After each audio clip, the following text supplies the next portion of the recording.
जमीन से मेराज की रात सातों आसमानों के पार चले जाएं तो जमीन वाले हैरत में पड़ जाएं कि एक ही रात में इतनी दूर जाकर के कैसे वापस आ गए। बेशक बेशक। यानी जिसको संस्कृत वाले यूं कहते हैं श्रेष्ठतम, सर्वोच्चतम, गुरुतम, प्रजाधनम, पुरुषोत्तम, महानतम, मनोहरम, अति सुंदरम, यानी जनाब मोहम्मदुर रसूलुल्लाह सल्लल्लाहु ताला अलैहि वसल्लम की बारगाह अक़दस में गुलामी का सबूत पेश करते हुए बुलंद आवाज से दरूद पाक पढ़ें। अल्लाहुम्मा सल्लि अला मुहम्मदिन व अला आलि मुहम्मद कमा सल्लैता अला इब्राहीम व अला आलि इब्राहीम इन्नका हमीदुम मजीद। अल्लाहुम्मा बारिक अला मुहम्मदिन व अला आलि मुहम्मद कमा बारकता अला इब्राहीम व अला आलि इब्राहीम इन्नका हमीदुम मजीद। चूंकि हिंदुस्तान की धरती पे हम और आप सांस ले रहे हैं और ये वही धरती है, टूटे थे जो सितारे फारस के आसमां से, फिर ताब दे के जिसने चमकाए कहकशां से, मीरे अरब को आई ठंडी हवा जहां से, मेरा वतन वही है, मेरा वतन वही है। तो इसलिए आज के इस बिगड़े हुए माहौल में जहां कुछ ताकतें हिंदू को मुसलमान से, मुसलमान को हिंदू से लड़ाने की कोशिशें कर रही हैं जी, मैं आलमी पटल पर इंटरनेशनल लेवल पे दुनिया के सामने चंद मोहब्बत वालों की बात करना चाहता हूं। एक हिंदी कवि हिंदुस्तान से कलम उठाता है और यूं कहता है कि बाल ना बीका करी सके जो जग बैरी होए। क्या कहने हैं, वाह। थोड़ी सुख बुगाहट अगर दिमागों में पैदा हो गई हो तो जरा बोल के सुनाओ सुभान, और जरा बोलो सुभान। बाल ना बाका करी सके जो जग बैरी होए, अजी जाको राखे साइया। अरे याद हो तो बोलो, जाको राखे साइया मार सके ना कोई, मगर दिल तो दीवाना इमाम इश्क मोहब्बत आला हजरत का है। क्या कहने हैं, वाह वाह वाह वाह। बात तो मानी जाएगी, अच्छी जो भी हो। दीन कहता है कि अगर तुम्हें ठीक बात शैतान से भी मिले तो मान लो, बेशक बात तो मानी जाएगी, मगर वाह रे आला हजरत, अगर मोहर तुम्हारी लग जाए तो मानी भी जाएगी और जानी भी जाएगी। दिल दीवाना है इमाम इश्क मोहब्बत का, चाहता है कि मोहर आला हजरत की लगे, जुबान आला हजरत की हो। ए इमाम इश्क मोहब्बत, बात कबीर दास की है, मगर आपकी जुबान से सुनना चाहते हैं। बरेली का रजा इमाम इश्क मोहब्बत ने कलम उठाया, बोले ले मेरे अंदाज में कहना है तो यूं कह दे, मिट गए मिटते हैं मिट जाएंगे आदा तेरे, या रसूल अल्लाह न मिटा है न मिटेगा कभी चर्चा तेरा। नारे तकबीर, नारे रिसालत, मसलके आला हजरत, उलमाए अहले सुन्नत, हजरत अल्लामा मुफ्ती एहसानुल हक साहब क़िबला चतुर्वेदी। सुभान अल्लाह सुभान अल्लाह, वाह वाह, जिंदाबाद जिंदाबाद। अगर बोलो सुनना चाहते हैं कि नहीं, आगे इसी श्रृंखला में एक कड़ी को और जोड़ देता हूं, तसलसल में एक कड़ी और जोड़े देता हूं। अब मैं ये चाहूंगा, ये मिक़यासुल हरारत लगा के देख रहा हूं, जिसको इंग्लिश में थर्मामीटर कहते हैं और अरबी में मिक़यासुल हरारत कहते हैं, उर्दू में आला तबखीर कहते हैं। अब मैं ये टेम्परेचर नापूंगा आपका कि आप कितना सुनना चाहते हैं। इस शेर के बाद देखूंगा कि मजमे में से कौन खड़े होकर के इमाम इश्क मोहब्बत की मोहब्बत में नारे की आवाज बुलंद करता है। इसी सिलसिले की एक कड़ी और आगे बढ़ा दूं तो कहते हैं, हम चूंकि मोहब्बत वाले हैं तो कहते हैं पोथी पढ़ पढ़ जग मवा, पंडित भयो न कोय। पोथी पढ़ पढ़ जग मवा, पंडित भयो न कोय, ढाई आखर प्रेम के, पढ़े सो पंडित होए। पोथी कहते हैं संस्कृत में किताबों को, कितनी ही किताबें पढ़ लो, कितनी ही लाइब्रेरियां जमा कर लो, चट्टे लगा लो, किताबों का कोहिस्तान खड़ा कर दो, पूरे घर में किताबें ही किताबें बिखरी पड़ी हों, लेकिन अगर तुम्हारे हृदय में प्रेम नहीं जागा तो फिर तुम इंसान कहलाने के लायक नहीं हो। बेशक। एमए की डिग्री, बीए की डिग्री, डॉक्टरी की डिग्री, अजीब पीएचडी, एलएलबी और कितने बड़े बड़े एजुकेटेड लोग घूम रहे हैं, मगर नफरतों में इस कदर अंधे हो गए हैं कि मानवता का कत्ल सरेआम किया जा रहा है, सरेआम इंसानियत को शर्मसार किया जा रहा है। मगर हिंदुस्तान मोहब्बत वालों का था, हिंदुस्तान मोहब्बत वालों का है, हिंदुस्तान मोहब्बत वालों का ही रहेगा।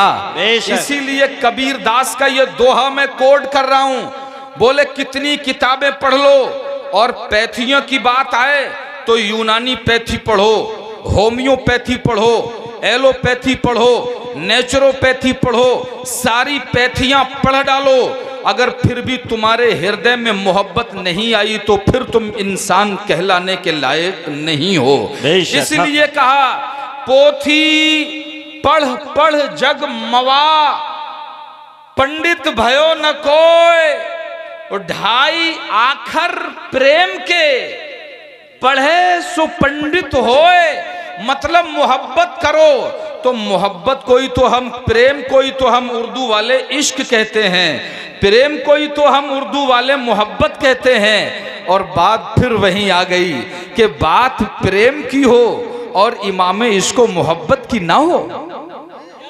क्या कहने हैं, वाह वाह, जिंदाबाद जिंदाबाद। प्रेम की बात और बगैर रजा के, बगैर आला हजरत के, हुजूर हम आपकी जुबान में प्रेम की बात करना चाहते हैं, ये ढाई आखर प्रेम की बात ए बरेली के रजा तुम्हारी जुबान में सुनना चाहते हैं। तो दयारे रजा से जवाब आया, मेरे अंदाज में कहना है ढाई आखर प्रेम के, और प्रेम की बात रजा के अंदाज में। तो बरेली वाला बोला, ले मेरे अंदाज में यूं कह दे, ऐ इश्क तेरे सदके जलने से छूटे सस्ते, जो आग बुझा देगी वो आग लगाई है। नारे तकबीर, नारे रिसालत, नारे गौसियत, मसलके आला हजरत उलमाए अहले सुन्नत हजरत अल्लामा मौलाना एहसानुल हक साहब क़िबला चतुर्वेदी। सुभान अल्लाह, सुभान अल्लाह, वाह वाह। क्या कहने। इसके बावजूद भी मजमे में से नारा नहीं लगा भाई, या तो मुझे लग रहा है कि आपकी समझ में नहीं आ रही है। अल्लाह खड़े हो के ऐसे नहीं, ऐसे नहीं, खड़े हो के। या अली जिंदाबाद, या अली, अल्लाहु अकबर। अच्छा, मैं आपको खुशखबरी दे दूं कि अगर आप इस नारे का जवाब देंगे तो आपको नेकियां मिलेंगी। बेशक। तो अगर आपको ये खुशखबरी अच्छी लगी हो तो आइंदा इस पर अमल भी करिएगा। तो आइए इसी श्रृंखला में एक कड़ी और जोड़े देता हूं, उसके बाद गुफ्तगू को आगे बढ़ाता हूं। कहते हैं ऐसी वाणी बोलिए जो मन का आपा खोए, ऐसी वाणी बोलिए जो मन का आपा खोए, औरन को शीतल करे आपहु शीतल होए। थोड़ा सा अगर डिटेल में मैं आपको लेके चलूं तो इसे यूं भी समझा सकता। नारे तकबीर, नारे रिसालत, मसलके आला हजरत उलमाए अहले सुन्नत, बुलबुले बाक़ी रिसालत इस्लाम निज़ामी साहब क़िबला, मद्दाह रसूल इस्लाम निज़ामी साहब क़िबला। नारे तकबीर, नारे रिसालत। अच्छा, माशाअल्लाह, शायर अहले सुन्नत इस्लाम निज़ामी साहिब क़िबला जलवा रखते हैं। बस कुछ देर के बाद आपको उनके हवाले, लेकिन इससे पहले थोड़ी तवज्जो फरमाएं, मैं बहुत ज्यादा वक्त हायल नहीं रहूंगा। ऐसी वाणी बोलिए जो मन का आपा खोए। अगर समझा दूं तो इन अल्फाज में आपको आपके दरमियान व्याख्या किए देता हूं। आप अपने एक रईस रिश्तेदार के यहाँ पहुंचे, बड़ा मालदार है, ऊंची कोठी में रहता है, बड़े तकल्लुफात के साथ ऐशो इशरत में जिंदगी गुजर रही है। आप उसके घर गए, उसने पुरतकल्लुफ दस्तरखान बिछा दिया। आपकी पसंद जानता है, इसलिए सारे शहर के चुनिंदा खाने ला कर के आपके आगे रख दिए। तमाम तरह के मशरूबात, तमाम तरह के हॉट ड्रिंक्स, तमाम तरह की कोल्ड ड्रिंक्स, और उसके बाद कहता है ले ठूसना है तो ठूस ले वरना भाग ले। बोलो उसके यहाँ खाइएगा, जोर से बोलो खाइएगा। जो लोग अभी भी खामोश हैं सोच रहे हैं कि यार थोड़ा सा नजर बचा के एक आध निवाला मार ही लेंगे, बोलो खाओगे? अरे जोर से बोलो खाओगे? आप उठ के चल दिए।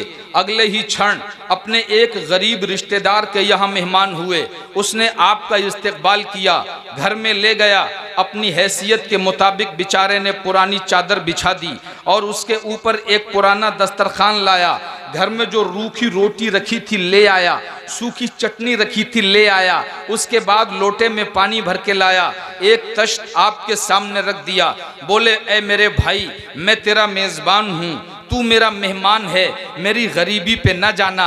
आइए मोहब्बत से हाथ धुल लीजिए और खाना तनावुल फरमा लीजिए। मेरे भाइयों, मंसूरपुर और अतराफो जवानिब से आने वालों, ईमानदारी से बताओ उसका खाना खाओगे कि नहीं? जोर से बोलो। मैंने वहीं पकड़ लिया। अभी अभी इतना पुरतकल्लुफ दस्तरखान छोड़ के भाग आए और यहाँ झोपड़े में बैठ के रूखी रोटी सूखी चटनी से, और वो भी बड़े प्यार के साथ जवाब दिया कि हजरत इसका दस्तरखान न देखिए, जुबान तो देखिए कितनी मीठी है। उसका दस्तरखान बहुत मीठा था मगर जुबान बहुत कड़वी थी। और कहावत तो सुनी होगी कि अगर जुबान कड़वी हो और शहद बेचने बैठ जाए तो उसका शहद भी रखा ही रह जाता है, और अगर जुबान मीठी हो तो कहते हैं मीठी जुबान वाले की मिर्चें भी बिक जाती हैं। बोले जनाब इसका दस्तरखान न देखिए, जुबान देखिए। मैंने कहा यही तो मैं समझाना चाहता था, यही तो कबीर दास ने कहा, ऐसी वाणी बोलिए जो मन का आपा खोए, औरन को शीतल करे, आपहु शीतल होए। मगर दिल तो दीवाना है इमाम इसको मोहब्बत का, रूह तो फरजानी है आला हजरत की। हुजूर आपके अंदाज में आपके गुलाम कहना चाहते हैं और आपके गुलाम सुनना चाहते हैं। तो बरेली का रजा बोला अगर मेरे ही अंदाज में सुनना है तो आ और इसको यूं कह दे, इसको यूं कह दे, शरबत ना दें तो करे बात लुत्फ से, अजी ये शहद हो तो फिर किसे परवाह शकर की है। बेशक, सुभान अल्लाह, सुभान अल्लाह, वाह वाह, जिंदाबाद। ये शहद हो, ये शहद हो तो फिर किसे परवाह शकर की है।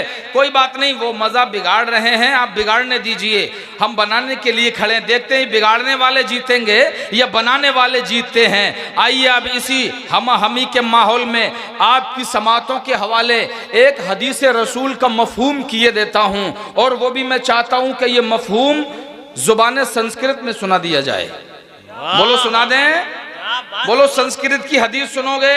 कितने लोग सुनना चाहते हैं? जरा चादर से हाथ निकाल के बताओ, हाथ उठा के बताओ कितने लोग सुनना चाहते हैं। माशाअल्लाह, माशाअल्लाह। मैं तो समझ रहा था सिर्फ उर्दू जानने वाले हैं, आज संस्कृत जानने वालों से पाला पड़ा है माशाअल्लाह।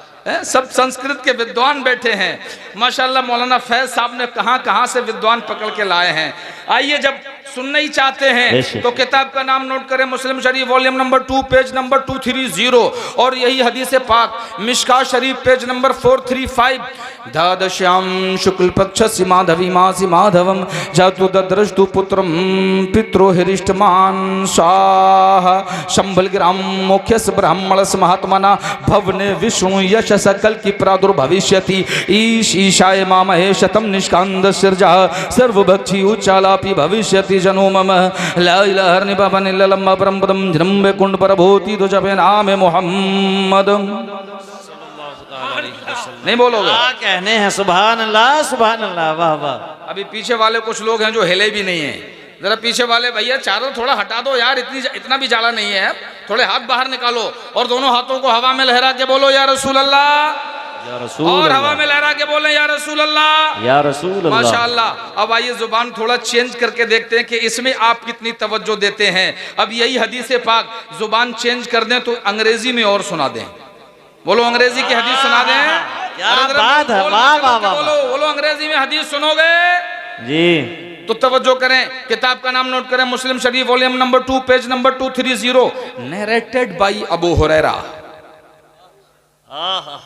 इतना तो समझ ही गए होगे ना। नरेटेड बाई अबू हुरैरा, रसूलुल्लाह peace be upon him said, who is the poor? The companion said, the poor is one who has no money nor goods. Then Rasulullah peace be upon him said, the poor person from my ummah is one who will come on the day of judgment with prayer, salah, fasting and zakah. While he has abused this, has leveled with false change, has taken his wealth, has bloodshed of him and beaten him, so his blessing will be given to him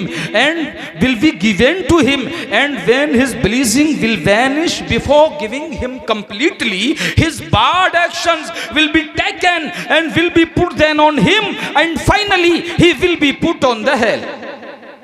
सुभान अल्लाह, सुभान अल्लाह। अरे loudly सुभान अल्लाह, सुभान अल्लाह, और loudly सुभान अल्लाह, सुभान अल्लाह। Speak up सुभान अल्लाह। अब आइए किसी भी जुबान में बात हो, लेकिन जिस जुबान में सुनने वाला अली था वाह वाह वाह वाह वाह वाह वाह, और सुनाने वाला नबी था, किसी भी जुबान में बात कर लो, मगर बात तभी पाए तकमील को पहुंचेगी। क्या मजा होगा जिसमें सुनने वाला बिलाल होगा और सुनाने वाला आमना का लाल होगा। क्या कहने हैं, सुभान अल्लाह, सुभान अल्लाह। जुबान संस्कृत में मफहूम हदीस सुना, जुबान इंग्लिश में मफहूम हदीस सुना। अब जी चाहता है क्यों ना उस भाषा में बात हो जाए जिसमें सुनने वाले परवाने जान फिदा करने वाले हुआ करते थे और सुनाने वाली शमे फरोजा हुआ करती थी। आइए उस हदीस पाक को अगर आपका ज़ौक़ बढ़ा हो तो मैं चाहता हूं कि ओरिजिनल अल्फाज, जिन अल्फाज में मस्जिद नबवी के सुतूनों ने हदीस सुनी है, जिन अल्फाज में सहाबा के मुबारक कानों ने हदीस सुनी है, जिन अल्फाज में अरब के बसने वालों ने कंपेनियंस की जमात ने हदीस सुनी है, जी चाहता है कि एहसानुल हक उसी अंदाज में सुना दे और मंसूरपुर के लोग उसी अंदाज में सुनकर के दिखा दें। तो आइए किताब का नाम नोट करें, Muslim Sharif volume number 2 page number 230, अन अबी हुरैरा अन्ना रसूलल्लाह सल्लल्लाहु तआला अलैहि वसल्लम क़ाला तदरूना मल मुफलिस क़ालुल मुफलिसु फ़ीना मन ला दिरहम लहु वला मता फ़क़ाला इन्नल मुफलिसा मिन उम्मती मन याती यौमल क़ियामा बिसलातिन व सियामिन व ज़कातिन व याती क़द शतम हाज़ा व क़ज़फ़ हाज़ा व अकल माल हाज़ा व सफ़क दम हाज़ा व ज़रब हाज़ा फ़युता हाज़ा मिन हसनाती व हाज़ा मिन हसनाती फ़इन फ़नयत हसनातुहु क़ब्ल अन युक़ज़मा अलैहि उख़िज़ मिन ख़तायाहुम फ़तुरिहत अलैहि सुम्मा तुरिहा फ़िन्नार। सुभान अल्लाह, सुभान अल्लाह। जरूरी नहीं है कि आशिक हर चीज को समझकर ही बोलें। जब पता लग जाए कि माशूक लाजवाब है तो फिर मानना पड़ेगा कि माशूक का लफ्ज भी लाजवाब होता है, माशूक का जुमला भी लाजवाब होता है और माशूक जो पढ़ने के लिए बताता है वो कलमा भी लाजवाब होता है। बेशक बेशक हक है।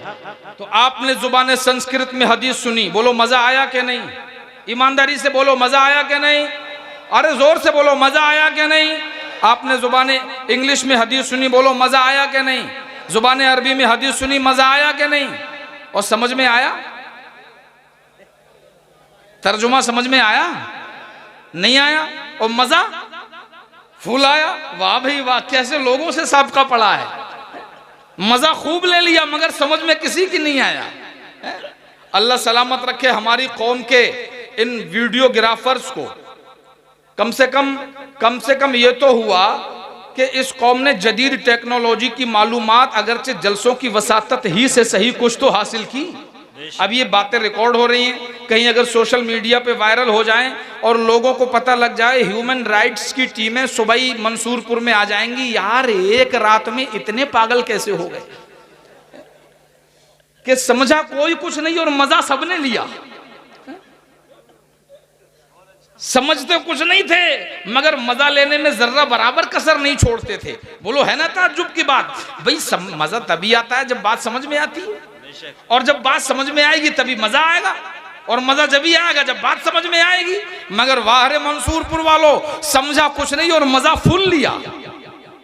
समझते कुछ भी नहीं थे और मजा खूब लेते थे। और मैंने यही बात बंगाल के एक जलसे में कही तो एक बूढ़े मियाँ खड़े हो गए, बोले मौलाना साहब तुम क्या बोला, हम कुछ नहीं समझा, मगर जब तुमने नबी का नाम लिया हमारा कोली कोली खुश हो गया। सही बात तो यही है कि हुस्न यूसुफ पे कटी मिस्र में अंगुश्ते जना, या रसूल अल्लाह सर कटाते हैं तेरे नाम पे मर्दाने अरब। बात तो यही है, दीवानगी कहते ही इसको है, दीवानगी इसी को तो कहते हैं कि मैदान जंग में तलवार टूट गई थी और आ गए, बोले या रसूल अल्लाह तलवार टूट गई। मुस्तफ़ा जाने रहमत ने जिस खजूर के सूखे हुए पेड़ से टेक लगाए खड़े थे, हाथ आगे बढ़ाया, एक टहनी हाथ में आ गई, सूखी हुई टहनी थी। माशाअल्लाह, सुभान अल्लाह। ये हार ऐसे वक्त में डाला गया है जबकि हार और जीत के फैसले किए जाते हैं। तो मुझे लग रहा है अगर हार मेरा मुकद्दर हुआ है तो हार भी शायद हमारा ही मुकद्दर हो, लेकिन चूंकि हम वो फनकार हैं कि हम हर मैदान में हार के भी जीतना जानते हैं। ये इस्लाम यहाँ तक फैला ही पहुँचा ही इस तरीके से है कि किसी ने पत्थर मारे, लोगों ने समझा अब मान जाएंगे, बोले तुम जिसे हार समझ रहे हो ये एक दिन फतेह मक्का की शक्ल में रिजल्ट तुम्हारे सामने होगा। मेरे भाइयों, तो ये तो आई गई बात हो गई हार के ताल्लुक से। अब आओ जो मैं कह रहा था, उन्होंने एक सूखी हुई लकड़ी तोड़ी और दे दी। वो भी दीवाना हो तो ऐसा हो पूछा ही नहीं, एक बार भी के दे क्या रहे हो और भेज किसके मुकाबले में रहे हो। तलवार की जगह लकड़ी पकड़ ली और वापस उसी जज्बे उसी जोश के साथ मैदान जिहाद में पलट पड़े। जब मुकाबला एक लोहे की तलवार वाले से हुआ तो ये देख ही कहां रहे थे कि हाथ में क्या है। उस तलवार वाले से जो मुकाबला हुआ लोहे की तलवार से लकड़ी को टकरा दिया, और जब लकड़ी को मारा तारीख कहती है कि लोहे की तलवार के दो टुकड़े ही तो हो गए थे। लोहे की तलवार कट गई, एक और निकल के आया, वो देख रहा था, उसने कहा कि यार ये कैसी लकड़ी है, तो लगता है ये कोई नया तरीका है, ये कोई नया हथियार है, इसके मोरल को डाउन किया जाए, इसके जज्बे को सर्द किया जाए। करीब आया और बोला कि हाथ में तो देख ले लड़ किससे रहा है और हाथ में क्या है। बोले मतलब, बोले खजूर की सूखी हुई लकड़ी और तू लोहे वालों से लड़ रहा है। कहा यह देखना, अब दीवाने का जवाब सुनिए, मस्ताने का जवाब सुनिए, आशिक किसे कहते हैं जरा सुनिए और अपनी अक्लो शऊर की आगही पर इसको परखिए। दीवाना किसे कहते हैं, आशिक किसे कहते हैं, मस्ताना किसे कहते हैं। बोले मेरे हाथ में क्या है ये देखना तेरा काम है, मुझे दिया किसने है ये देखना हमारा काम है। हाथ में क्या है ये तू देख, देने वाला कौन है ये दीवाना जानता है। नारे तकबीर, नारे रिसालत, मसलके आला हजरत, उलमाए अहले सुन्नत, पैगाम हक कॉन्फ्रेंस, हजरत अल्लामा मुफ्ती एहसानुल हक साहब क़िबला चतुर्वेदी। सुभान अल्लाह, सुभान अल्लाह। लोग कहते हैं मिटा देंगे, भगा देंगे, जला देंगे, ये करेंगे, वो करेंगे। हम कहते हैं जनाब ये आशिक लोग हैं, और आशिक जब बेदार होता है ना तो उसके सामने न कौमें ठहरती हैं न फौजें टिकती हैं। एक आशिक था जो पाकिस्तान के टैंकों को जब इंडिया में प्रवेश कर रहे थे अपने सीने को तोप के दहाने खाने पे लगा के खुद को तो उड़ा दिया, लेकिन पाकिस्तान के टैंकों को तबाह कर दिया और बता दिया कि हिंदुस्तान की आज़ादी की तारीख जब भी लिखी जाएगी तो उसमें वीर अब्दुल हमीद का नाम भी लिखा जाएगा और दुनिया को बताया जाएगा कि मुसलमान गद्दार नहीं है, मुसलमान तो ऐसा वफादार है कि जब तक जिंदा रहता है नहा धो करके अपने माथे को पांचों टाइम मादरे वतन पे टेकता है और अल्लाह की तस्बीह पढ़ता है, और जब मर जाता है तो नहाकर नए कपड़े पहन के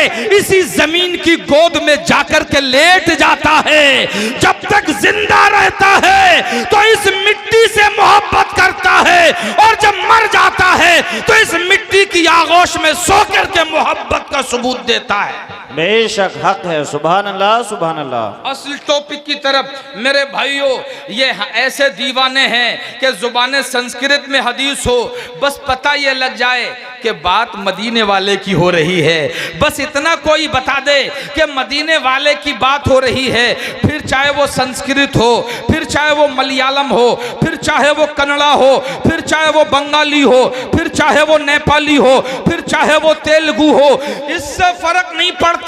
बल्कि दीवाना तो ये कहता है कि जुबान चाहे कोई भी हो मगर मांगेंगे, मांगे जाएंगे, मुंह मांगी पाएंगे।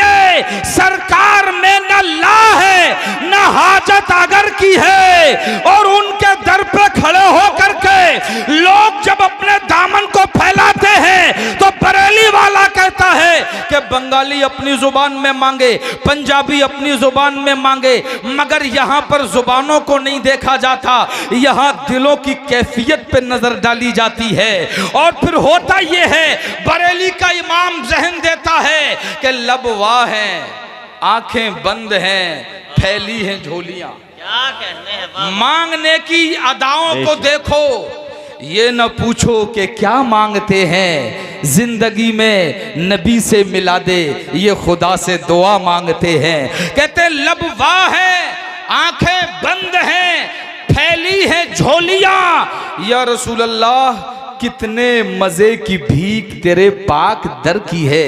अभी अभी मेराज का महीना गुजर चुका है, इस पे बड़ी तफसीली बातें हुई हैं, बस मैं एक गुफ्तगू, एक पॉइंट आपकी गुफ्तगू की पुखराज पे परखने के लिए रखना चाहता हूं। मेरे भाइयों, आज मौलाना फैज साहिब दिल्ली से चले, इनसे पहले भी जो पीढ़ियां गुजर चुकी हैं, अगर यहाँ से कोई दिल्ली को जाता तो उसके पास एक सवारी का जानवर होता और उसको साथ में सत्तू बांध के देते थे, गुड़ बांध के देते थे। हमने कहा चाचा दिल्ली जाना है, बोले फला जगह मेरा एक दोस्त रहता है, जब तुम वहां चले जाओ मेरी ये अंगूठी उसको दिखाना, वो तुम्हें पहचान लेगा।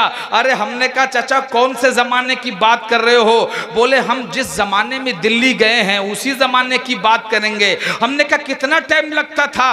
बोले 3 दिन लगते थे, रास्ते में डाकुओं का खतरा, चोरों का खतरा। मैंने कहा चलो हम तुमसे बात नहीं करते, तुम बताओ मौलाना फैज साहब, आपने इतना अच्छा मदरसा सजाया है, इतने अच्छे इदारे की बुनियादें डाली हैं, जहां से वाबस्तगाने उलूम, तिश्नगाने उलूम अपनी तशनगी को बुझाने के लिए आते हैं। आप इनके सर पर ताजे दस्तारे हिफ्ज़ो क़िरात रखते हैं और ये यहाँ से फरागत पाके मुल्क भर में खिदमतें करते हैं। हसीन गुलदस्ता आपने सजाया, आप बताइए दिल्ली जाएं तो कैसे?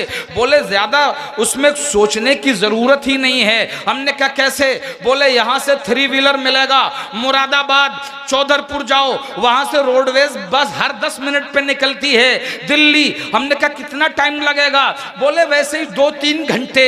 हमने कहा यार ये 3 दिन का सफर सिमट के 2-3 घंटे में कैसे आ गया? तो इन्होंने बताया हजरत वो पुरानी टेक्नोलॉजी थी, जब लहड़ू और बुग्गी से सफर होता था, घोड़े और खच्चर से सफर होता था, ये जदीद दौर की नई टेक्नोलॉजी है, अब इसके जरिए वक्त सिमट गया है। मैंने कहा इसका मतलब अगर 3 दिन का सफर 2 घंटे में हो सकता है, तो एक जमाना ऐसा भी आएगा जब 2 घंटे का सफर 2 मिनट में तय किया जाएगा। और ये बात मुमकिन है, बोलो मुमकिन है कि नहीं है? यहाँ कोई दूसरे सूबे से, कोई बंगाल से चलता था, 1 महीने में पहुंचता था।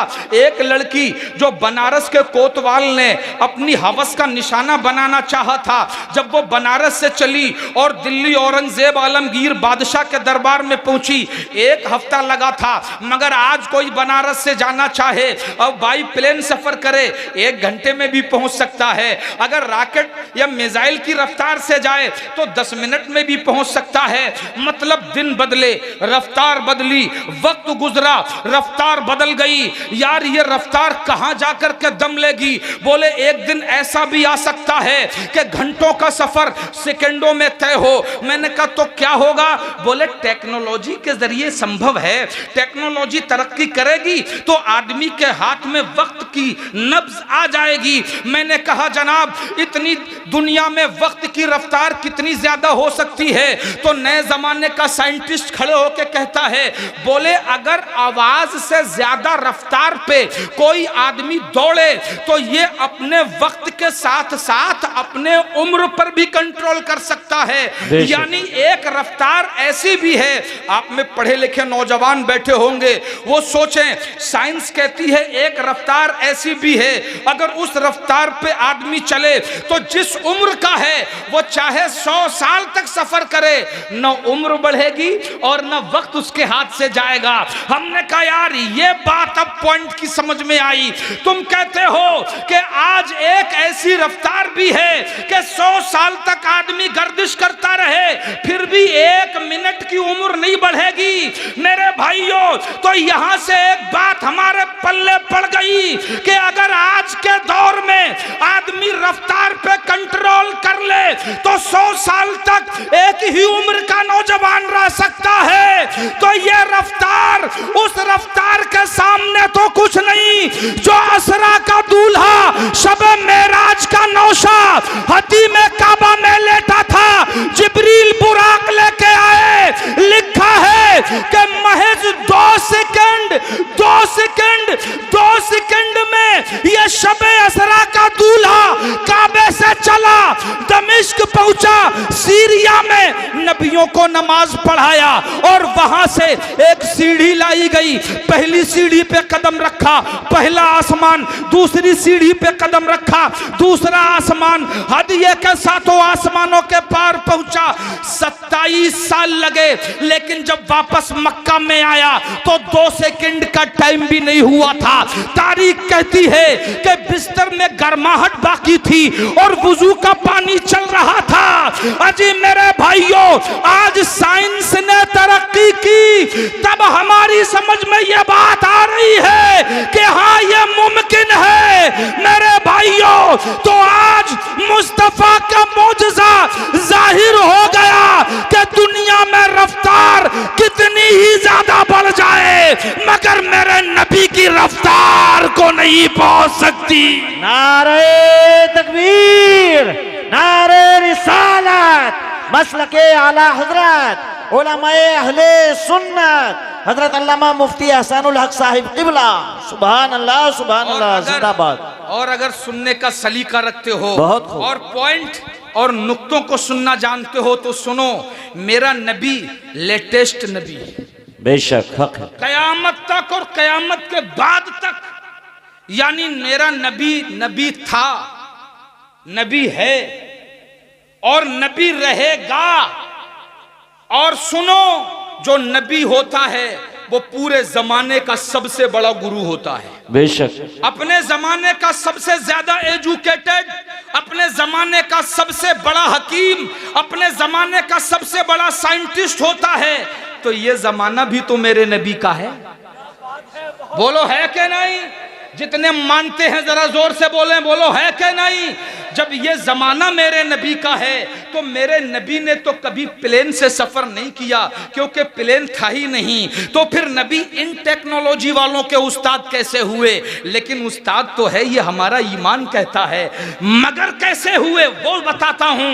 इस मिसाइल, रॉकेट, इन सब की रफ्तार से आगे मुस्तफा की रफ्तार देखनी है।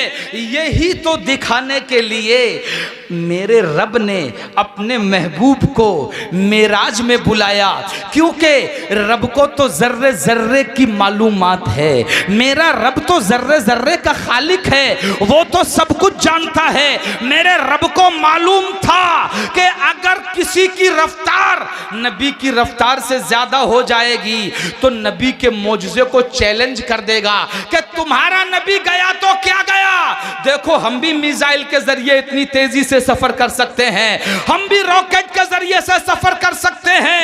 इसलिए कयामत तक आने वाली टेक्नोलॉजी पर रब ने मुस्तफा के मौजूजे से मोहर लगा के मुंह बंद कर दिया कि नबी तुम्हारा इमाम है, इसलिए कि तुम कितनी तरक्की करो मगर नबी की रफ्तार से सफर नहीं कर सकते। और जब उनकी रफ्तार से सफर नहीं कर सकते तो नबी के मौजूजे को चैलेंज भी नहीं किया जा सकता।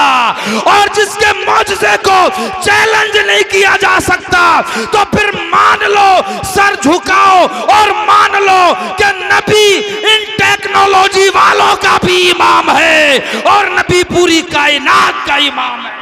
क्या कहने हैं। सुभान अल्लाह, सुभान अल्लाह। जिंदाबाद, जिंदाबाद। बहुत खूब। जिंदाबाद मुफ्ती साहब, जिंदाबाद। बहुत खूब, बहुत खूब। बोलो, बात समझ में आई कि नहीं? अरे समझ में आई। मगर तुम जो सुनना चाहते हो, चूंकि यार हम तो ऐसे बदनाम हो गए हैं कि अगर कहीं कितनी अच्छी बात करने पहुंच जाएं, लेकिन लोगों को वही चाहिए। रामायण की पंक्तियां सुनाओ, संस्कृत सुनाओ, लिहाजा मैं ज़ौक़ को अधूरा नहीं छोड़ूंगा। आखिरी मरहले में गुजर रहा हूं, बस आपकी समाअतों को समझते हुए इसी नबी के बारे में कबीर दास ने और फिर गोस्वामी तुलसीदास ने क्या कहा, इनकी रफ्तार को देखा तो कलम उठाया और संग्राम पुराण का पदानुवाद करते हुए लिखा, सहस्र बरस 10 सुंदरम होई, तह की बात न पावे कोई, हर सुंदर निर्माण न होई, तुलसी वचन सत्य सच सोई, तब तक सुंदर मैं दी कोया, बिना महामद पार न होया, सुरन चतुसुदर सतचारी, तिनको वंश भयो अति भारी। क्या कहने हैं। वाह वाह, बहुत खूब। सुभान अल्लाह, सुभान अल्लाह। जिंदाबाद, जिंदाबाद। बहुत खूब जी। अपने तो अपने हैं, दुश्मन भी बोले, ऊंचा है किरदार मदीने वाले का। अगर कुछ समझना चाहते हो तो फिर आओ। एक पंक्ति और सुना देता हूँ। एक जगह मैं तकरीर कर रहा था तो हमारे एक पाठक जी थे, वो इंटर कॉलेज के प्रोफेसर थे और संस्कृत के शोबे के प्रोफेसर थे। मुझसे दौरान तकरीर मजमे में खड़े होकर बोले हजरत, हमने सुना है आप संस्कृत जानते हैं। हमने कहा हम तो नबी के दीवाने हैं, उनके गुलाम हैं। अगर जानना ही चाहें तो अल्लाह ताला ने ये दुनिया बनाई ही हमारे लिए है। इस दुनिया को अगर हम न होते तो कायनात की बहारों को सजावट देने वाला नहीं होता। अगर हम नहीं होते तो कायनात में मुस्कुराहटें बखेरने वाला क्यों होता। और ये मूरत रब ने अपने खास कुदरत के हाथों से बनाई है और इसको, इस मेरे रब को ये मूरत इतनी पसंद आई, इतनी पसंद आई कि अपना खलीफा भी इसी मूरत को बनाया और अपना महबूब भी इसी मूरत की शक्ल में दुनिया में नाजिल फरमाया। मेरे भाइयों, हम तो ऐसी अल्लाह की तख्लीक है कि हमारे बगैर दुनिया सुनी है। अब तो मैं जो अर्ज करना चाहता हूं, बोले जनाब आप संस्कृत जानते हैं। मैंने कहा आपको कहना क्या है। बोले मैं चाहता हूं कि श्री रामचरितमानस की कोई चौपाई सुना दीजिए। इत्तेफाक से रामचरितमानस का मुताला करके मैं उसी दिन आया था। मैंने कहा चलिए आपका ये भी ज़ौक़ पूरा कर देते हैं। मैंने कहा सुनिए, श्री रामचरितमानस, लेखक का नाम, राइटर का नाम गोस्वामी तुलसीदास, बाल कांड, पृष्ठ संख्या 21 और चौपाई नंबर 6। बोलो आपको भी सुना दें, सुना दें। बोले मज्जन फल पेखे तत्काला, काकू हिम पिक बकऊ मराला, सुनी आचरज कर जनी कोई, सतसंगत महिमान हिंगोई।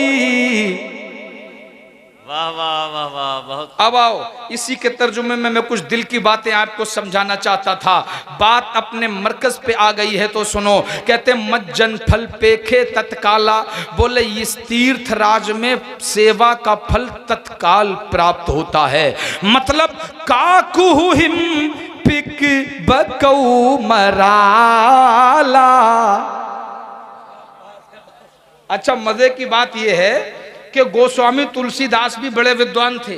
उन्होंने भी बहुत अच्छे पैराए में रामायण को लिखा है और इसमें दो पक्षियों का जिक्र किया है। एक थे काक भुषिंडी और एक थे गरुड़ जी। तो एक सुन रहे थे इनमें और एक सुना रहे थे।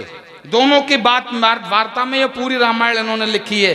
कहते जब उन्होंने कहा कि भाई सुनो, इस तीर्थ राज में सेवा का फल तत्काल प्राप्त होता है और ये ऐसे ऐसे लोग हैं कि जहां काकू हिम पिक बकऊ मराला, जहां कौआ आए तो कोयल बन जाता है, बगला आए तो हंस बन जाता है, सुनी आचरज कर जनी कोई। इस बात को सुन के कोई अचरज में ना पड़े, कोई ताज्जुब में ना पड़े। क्यों कि सत्संगत महिमा नेहिंगोई, क्योंकि सोहबत साले यानी सत्संगत का असर ही कुछ ऐसा होता है। मसलन आप कहेंगे कैसे? आज मौलाना फैज साहिब किबला कितने बच्चे आपके मदरसे से फरागत पा रहे हैं? 2 बच्चे इनके मदरसे से फरागत पा रहे हैं। मेरे भाइयों ईमानदारी से बताना, अगर आज के दौर में मौलवी लोग टोकना बंद कर दें तो हो सकता है कि आदमी जुमा भी मुश्किल से पढ़े। गलत तो नहीं कह रहा हूं? कम से कम कुछ लोग तो इसी वजह से पढ़ लेते हैं, यार अगर नहीं गए तो इमाम साहब रास्ते में मिलेंगे टोक देंगे। ये इमाम साहब क्या आसमान से नाजिल हुए हैं या इमाम साहब को स्पेशल ड्यूटी लगा करके भेजा गया है या स्पेशल कहीं से किसी मशीन में बना के लाया गया है? तो मैं कहूँगा कि हाँ, अगर चाहिए डायरेक्ट आसमान से नाजिल नहीं किए गए हैं, लेकिन एक मशीन है जहाँ एक आदमी को ऐसा ढाल दिया जाता है, उस सांचे में जब उसको ढाला जाता है तो उसके दिल में कुरान, उसकी जुबान पे कुरान, उसके दिमाग में कुरान, उसकी अदाओं में साहिब कुरान के जलवे नजर आते हैं। जब वो चलता है तो साहिब कुरान के जलवे दिखाई देते हैं। जब वो बोलता है तो साहिब कुरान के जलवों की झलक छोड़ता है। अजी जब वो बोलता है तो साहिब कुरान के जलवों की बू आती है।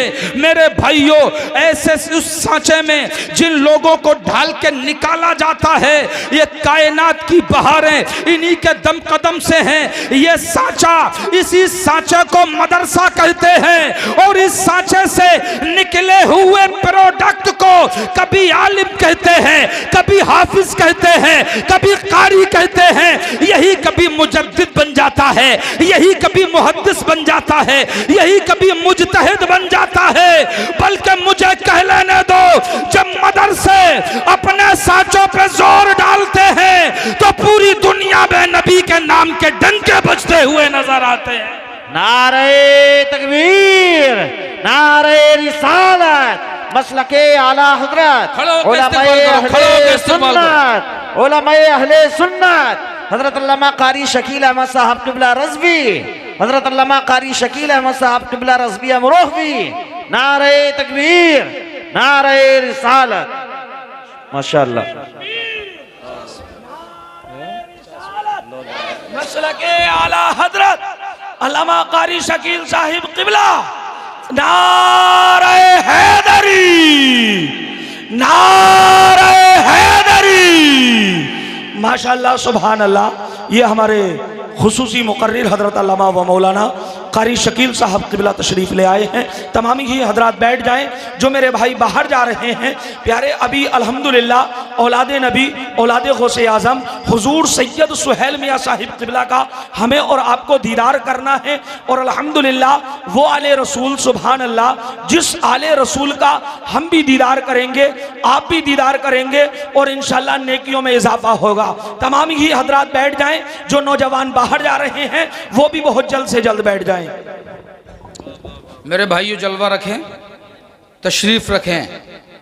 जिस अजीम मुकर्रर और ख़तीब की आमद मेंबर रसूल पे हुई है, नारों की गूंज में जिसके चेहरे की आपने ज़ियारत की, मैं बस इन अल्फाज में उसका तारुफ कराए देता हूँ, चूँकि मेरे पास वो अल्फाज नहीं जिनकी मकबूलियत पूरे हिंदुस्तान में ये है कि अगर आपको हिंदुस्तान के सारे ज़िले और सारे सूबे और हिंदुस्तान के चारों कोने एक जगह देखना है तो उस जगह को कारी शकील अहमद रज़वी कहते हैं। बेशक हक है। पूरे हिंदुस्तान का जलवा इनकी ज़ात में आप सिमटा हुआ पाएंगे। और हम जैसे लकीर के फ़कीर बस बरेली शरीफ को ही याद करके हमें देखा जा सकता है। लिहाजा तवज्जो करें। अब अपनी बात को आखिरी मरहले से गुजार दूं। मेरे भाइयों, इन्होंने ये जो मदरसा लगाया है ना, आज लोग मेला लगाते हैं और अपने ही आप अपनी जवान लड़कियों को मेले में भेजते हैं और अपने ही आप अपना माथा पकड़ के मस्जिद में इमाम साहब के सामने रोते हैं, हाय इमाम साहब, हाय इमाम साहब, कौम बड़ी बिगड़ रही है, कौम बड़ी ख़राब हो रही है। देखो तो फला जगह लौंडियों का और लौंडों का कैसा जमघट लगा हुआ है। हमने तो अपने लौंडे को मना कर दिया, बेटा वहाँ मत जाना, और जबकि पता लगा कि बुड्ढा मस्जिद में बैठा है और लौंडा मेले में मज़े ले रहा है। मगर इमाम साहब के सामने बैठ के पूरे गांव का सबसे शरीफ आदमी अपने आप को गर्दान रहा है। मेरे भाइयों, ये पूरे जितने बुढ़े बैठ के माथा पच्ची करते हैं, मुआशरा बहुत बिगड़ गया, मुआशरा बहुत बिगड़ गया। मैं कहता हूं सिर्फ एक बात मेरी मान लो, मुआशरा अपने आप सुधर जाएगा। हजरत कारी शकील अहमद साहब क़िबला तवज्जो चाहूंगा, एक जुमला अगर तुम चाहते हो कि मेलों में अय्याशियां बंद हो जाएं तो रोने की बजाय, माथा पच्ची करने के बजाय सिर्फ और सिर्फ अपनी बहन और बेटियों, अपनी बीवियों और माओ को मेले में जाने से रोक लो। कसम खुदा की, मेला अपने आप खत्म हो जाएगा, अय्याशियां अपने आप दम तोड़ देंगी। बेशक हक है। सुभान अल्लाह, सुभान अल्लाह, वाह वाह, बहुत खूब। और अगर उनको दीनदार बनाना चाहते हो तो फिर इन मदरसों से जोड़ दो। कसम खुदा की, एक बच्चा जब तालीम हासिल करता है तो पूरे खानदान में सुधार पैदा करने का सबब बन जाता है। इन मदरसों को हल्के में मत लो। कम से कम उस नौजवान से तो अच्छा है कि जो मॉडर्न तहजीब, मॉडर्न एजुकेशन हासिल करके जिसको नमाज जनाजा पढ़ने की तौफीक ना हो, कम से कम आपका वो बच्चा जिसे बेवकूफ़ी समझ के सही अगर मदरसे में डाल दिया तो फिर एक दिन बुढ़ापे में तुम कहोगे कि यार जितने चालाक थे इंजीनियर वो दुबई में है, वो सऊदी में है। बस यही एक बेवकूफ़ मेरे पास रह गया है जिसे मैंने मदरसे में हाफिज बनाया था। मेरे भाइयों, मगर ये बेवकूफ़ नहीं, बुढ़ापे में आपको बताएगा कि आपने कितनी बड़ी अक्लमंदी का काम किया है। मौला ताला ये मदारिस जो इस्लाम की रीढ़ की हड्डियां हैं, इन्हें महफूज फरमाए और इस दौर में इनके चलाने वालों को हिम्मत अता फरमाए, इनकी कमेटियों को हौसला अता फरमाए। इस्लाम जिंदाबाद, मुसलमान पाइंदाबाद। अस्तगफिरुल्लाह रब्बी मिन कुल्ली ज़ंबि व अतूबु इलैह। एक मरतबा सब लोग मेरे साथ मिलकर पढ़िए, ला इलाहा इल्लल्लाह मुहम्मदुर रसूलुल्लाह। अस्सलामु अलैकुम।